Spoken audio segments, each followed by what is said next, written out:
हुसीस की रेड सी के अंदर रिलेंटलेस कैंपेन के बाद उसके असरात नज़र आना शुरू हो गए हैं और कश्तियों पर हमले के बाद अब हम देख रहे हैं कि बड़ी बड़ी कश्तियां डूबना भी शुरू हो गई हैं। जी हाँ, हुसीस ने एक यूके ओन्ड शिप पर अटैक किया था रेड सी के अंदर, जिसके बाद उसके अमले ने सेफली इवैक्यूएट किया था और उस कश्ती को समंदरों के पानियों पर तैरते हुए छोड़ दिया था और तकरीबन 3-4 दिन वो फ्लोट करने के बाद फाइनली अब डूब चुकी है रेड सी के अंदर। और इसकी सैटेलाइट पिक्चर्स भी देखी जा सकती हैं जो यूएस नेवी ने रिलीज़ की हैं। ये एक बहुत बड़ा एनवायरमेंटल कंसर्न करार दिया जा रहा है क्योंकि ये एक बहुत बड़ी मिकदार में तकरीबन 41,000 टन का फर्टिलाइज़र लेकर जा रही थी और इसके अंदर से बहुत सा तेल कई दिन तक लीक होता रहा है रेड सी के अंदर। ये एक यूके ओन्ड कार्गो शिप थी रूबी मार, जिसको हुसीस ने निशाना बनाया था और उसके बाद इसके अमले ने सेफली इवैक्यूएट किया था और इस कश्ती को समंदर में छोड़ दिया था। इस कश्ती के डूबने के बाद और इसमें बहुत सा फर्टिलाइज़र और ऑयल लीक होने के बाद एनवायरमेंटल कंसर्न्स रेज हो रहे हैं और बहुत से जो दुनिया में एनवायरनमेंट की बात करते हैं, क्लाइमेट चेंज की बात करते हैं, उन्होंने कहा कि ये रेड सी के एनवायरनमेंट के लिए एक डिज़ास्ट्रस डेवलपमेंट है कि इतनी बड़ी मिकदार में आपका फर्टिलाइज़र और ऑयल लीक कर रहा है समंदर में। यमन की जो इंटरनेशनल गवर्नमेंट है, जो कि सऊदी बैक गवर्नमेंट है, जो हुसीस के पैरेलल गवर्नमेंट है, उन्होंने इसको कंफर्म किया है। उन्होंने कहा बैड वेदर और कुछ स्ट्रॉन्ग विंड्स की वजह से ये कश्ती अब डूब चुकी है। ये देख सकते हैं सेंटकॉम ने इस कश्ती की एक तस्वीर जारी की थी डूबने से पहले की। सेंटकॉम के मुताबिक इसमें तकरीबन 21,000 मेट्रिक टन्स का अमोनियम फॉस्फेट सल्फेट फर्टिलाइज़र था जो बड़ी मिकदार में लीक हुआ है समंदर में और इसकी वजह से एनवायरमेंटल रिस्क क्रिएट हो गया रेड सी के अंदर। मतलब पहले तो झड़पें जारी थी और अब रेड सी वैसे ही आलूदा होना शुरू हो गया है इस जंग की वजह से, क्योंकि कश्तियों के डूबने के बाद उनमें जो मवाद होता है वो भी फिर समंदर में ज़ाया हो रहा है। क्योंकि जब वो सेफली इवैक्यूएट कर रहे थे अपने अमले को तो डेफिनेटली वो इतनी बड़ी मिकदार में सामान को तो नहीं मुंतकिल कर सकते थे, तो वो भी सब ज़ाया हो गया है और रेड सी के अंदर वो भी डूब गया है। और इसके साथ ही सेंटकॉम ने ये भी कहा कि ये डूबी हुई कश्ती दूसरी कश्तियों के लिए भी एक रिस्क क्रिएट कर रही है पूरे समंदर में। उनकी जो मूवमेंट है उसको भी ख़तरा हो सकता है इसके डूबने की वजह से। अब इसकी डिटेल्स, टेक्निकल डिटेल्स का तो मुझे नहीं पता, शायद वो अंडर सी कोई टकरा जाए उनसे या कोई ऐसा मवाद जो कि बहुत आलूदा कर दिया है इसने समंदरी पानियों को। इसमें क्या रीज़न है कि वो दूसरी कश्तियों को इम्पैक्ट कर सकती है, ये सेंटकॉम ने कहा है।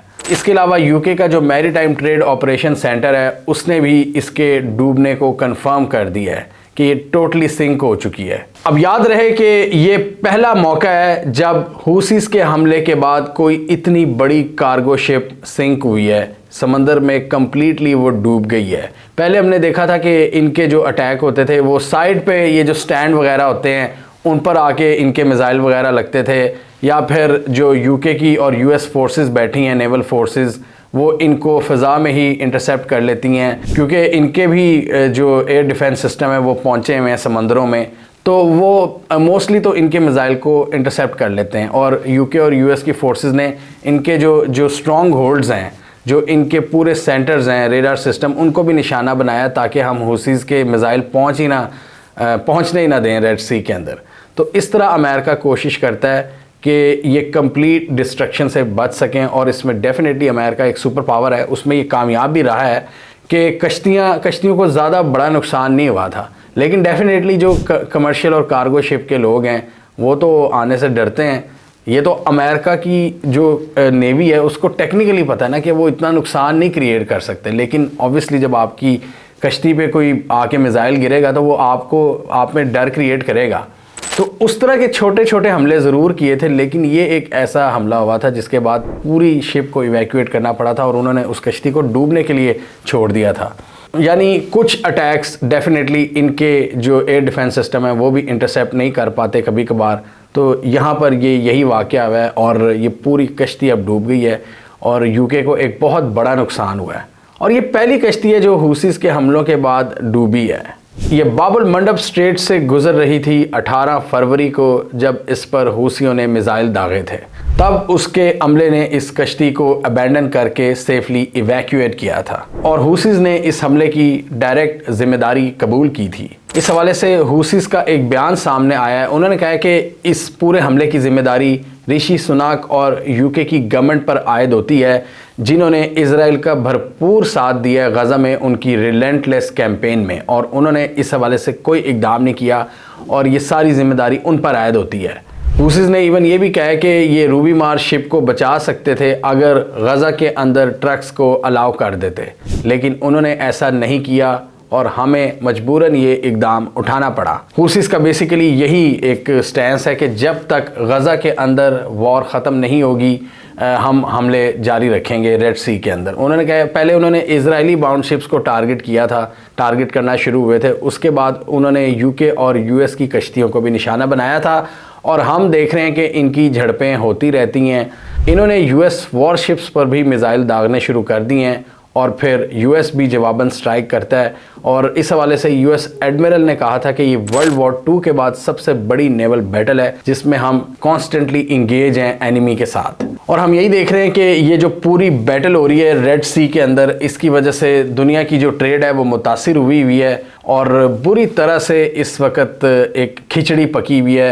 इंश्योरेंस कंपनीज आगे नहीं आ रही, जो कमर्शियल शिप्स हैं वो रास्ता चेंज करने पर मजबूर हैं, वो लॉन्गर रूट्स अपनाने पर मजबूर हैं और रेड सी के अंदर बहुत सी कार्गो शिप्स अब नहीं आना चाहती इसी डर की वजह से जो एक क्रिएट हो चुका है। वहाँ पर हूसीज हमले कर रहे हैं बाबुल मंडब स्ट्रेट के करीब और पूरे रेड सी को एक मिलिट्राइज जोन बना दिया है अमेरिका ने, और अमेरिका इस वक्त मज़ीद पार्टनर्स ढूंढ रहा है। पिछले दिनों EU भी इनके साथ शामिल हुआ है, यूरोपीय यूनियन दूर ही रहेगा, लेकिन उन्होंने कहा कि हम अपनी शिप्स की हिफाजत करेंगे। और इवन हमने ये भी देखा है, इवन चाइना भी अब चाइना ने एक अपना बहरी बेड़ा भेजा है और चाइना के मुताबिक उन्होंने अपनी शिप्स की हिफाजत के लिए भेजा अपनी कार्गो शिप्स, क्योंकि चाइना एक बहुत बड़ी मिकदार में ट्रेड करता है ईरान से, और चाइना की भी जो ट्रेड है जो यूरोप को जाती है, जो वो यूरोप से करते हैं, वो ज़्यादातर इसी रास्ते के थ्रू जाती है। तो चाइना के भी स्टेक्स हाई हैं, इसलिए चाइना शायद ऊपर BRI पर काम कर रहा है कि समुद्री रास्तों को अबैंडन करके ज़मीनी रास्तों को यूज़ किया जाए, क्योंकि ये तो बड़े अब डेंजरस बनते जा रहे हैं सारे ये आपके जो समंदर के रास्ते हैं। अभी देखें, चाइना से जो माल कराची जा रहा था वहाँ उस पर भारत ने छापा मार लिया।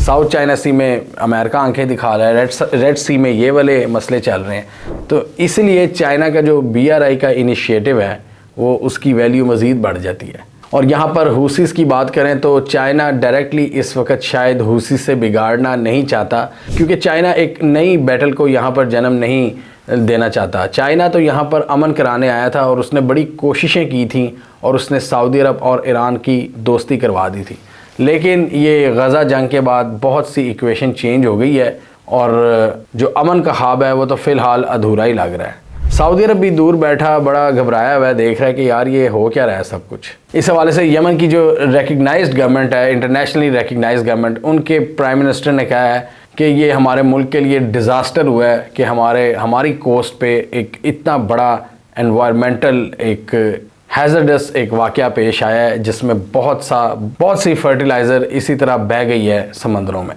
उन्होंने कहा कि हमारे मुल्क के लिए नुकसान है और इस वाक़े की वजह से जो पूरा मैरीन इकोसिस्टम है, यानी अंदर जितने भी आपके जानदार हैं, जो मछलियाँ हैं, वो भी बुरी तरह से मुतासिर होंगी। उनकी जो फूड चेन है वो तबाह हो जाएगी उस स्पेसिफ़िक एरिया में, क्योंकि एक तो इंजन से ऑयल निकलेगा, उस कश्ती के बड़े बड़े इंजन है वहाँ से ऑयल निकलेगा, फिर वो पानी जब टच करेगा फर्टिलाइज़र से तो वो जब बहेगा तो ये पूरी फर्टिलाइज़र फैल जाएगी सी बेड के अंदर।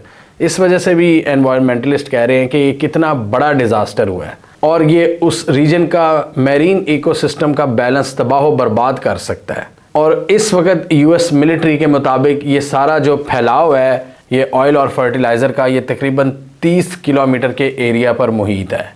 इतना बड़ा रीजन, यानी आप अंदाज़ा लगा लें तकरीबन पूरा लाहौर जितना एरिया। अब जहाँ तक हूसीज़ के हमलों का ताल्लुक है, अमेरिका कॉन्स्टेंटली ईरान पर इल्ज़ाम लगा रहा है आजकल के ईरान इनको बैक कर रहा है और ख़बरें ये भी आई है कि चाइना ने भी कुछ बात किया है ईरान से, लेकिन उसका कोई ख़ास फ़ायदा नहीं हुआ चाइना को, क्योंकि ईरानियंस का भी इतना ज़्यादा कंट्रोल नहीं है हूसीस पर। हूसीस की अपनी भी कार्रवाइयाँ वो करते हैं, वो कोई मतलब हर कार्रवाई से पहले ईरान से इजाज़त नहीं लेते, ना ही वो ईरान के कहने पर रुक जाएंगे। ये एक डिज़ास्टर है जो कि अब बहुत ज़्यादा बढ़ चुका है। और इसमें जो हूसीस के प्रो एक आर्गूमेंट आता है वो यही आता है कि सबसे पहले गज़ा का जो क्राइसिस है उसको हल करना चाहिए, पहले वो हल होगा तब बाकी जगहों पर जो आग लगी है गज़ा की वजह से, गज़ा क्राइसिस की वजह से, वो तब भी बुझेगी। तो बहुत ज़रूरी है कि यूएस अपना किरदार अदा करे, जो फ़लस्तीन और इज़राइल के दरमियान जो मसले मसाइल हैं उनको हल कराए, 2 स्टेट सोल्यूशन की बात करें। बाइडन तो कह रहे हैं कि हम सीज़ फायर कराने की कोशिश करेंगे रमज़ान से पहले, लेकिन नेतन्याहू ने कहा है कौन सा सीज़ फायर, और उसमें बाइडन ने कहा है कि हम एक 2 स्टेट सोल्यूशन की जानिब बढ़ना चाहते हैं, और उसमें भी नेतन्याहू हमारा साथ नहीं दे रहा क्योंकि उनकी मोस्ट कंजर्वेटिव गवर्नमेंट है। और इस पे बाइडन ने ये भी कहा है कि ये आलमी सपोर्ट खो देंगे, ये इतनी कंजर्वेटिव, इतनी राइट विंग गवर्नमेंट इज़राइल की, इसलिए इनको चाहिए कि हमारे साथ चलें और ये रफ़ा बॉर्डर पर जो ऑपरेशन वगैरह की बातें कर रहे हैं इसको तर्क कर दें। अब देखना ये है कि ये क्या होता है, मतलब यूएस को चाहिए कि वो इधर आग लगाने से पहले उस आग को तो बुझाए, ये बहुत ज़रूरी है यूएस के लिए। तो हमें कमेंट सेक्शन में बताइए आपके ख्याल में क्या यूएस रमज़ान से पहले सीज़ फायर करवाने में कामयाब हो जाएगा। कमेंट कीजिए। इसके अलावा हमारा यूट्यूब चैनल सब्सक्राइब करना, साथ ही वो बेल आइकॉन भी दबा लें ताकि वो स्टोरीज़ दुनिया भर से, पाकिस्तान से जिनकी मेन स्ट्रीम मीडिया पर प्रॉपर कवरेज नहीं होती, हमारे प्लेटफॉर्म के थ्रू आप तक टाइम पर पहुँच जाएँ।